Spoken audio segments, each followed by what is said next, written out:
Do you know if there is increased delirium in the dementia patients, and how to best address this issue at the beginning of the admission and decrease or mitigate some of their suffering later on?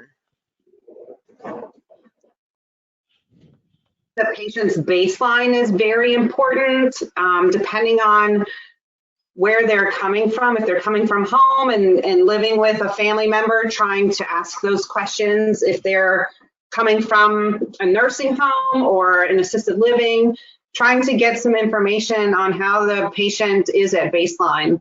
That way you can tell if they're experiencing more delirium or if this is how they are on a daily basis. And I think that's really important in order to know how to handle the patient.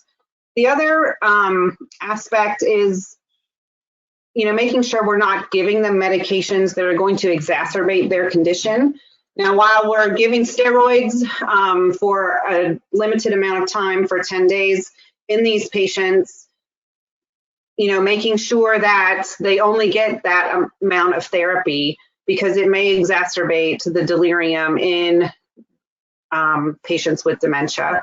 The other thing is making sure that, again, we practice a lot of those non-pharmacologic things. Do they have their hearing aids? Do they have their eyeglasses?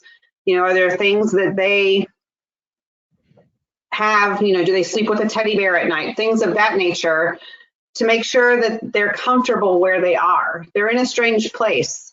They have all these things being done to them. They, have IVs in them, and that's going to make anyone really anxious. But, I think using medications like benzodiazepines may not be in the best interest of these patients, because it may also exacerbate the problem.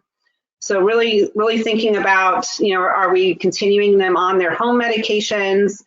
Can we administer them safely in the patient? Do they need a feeding tube in order to do that?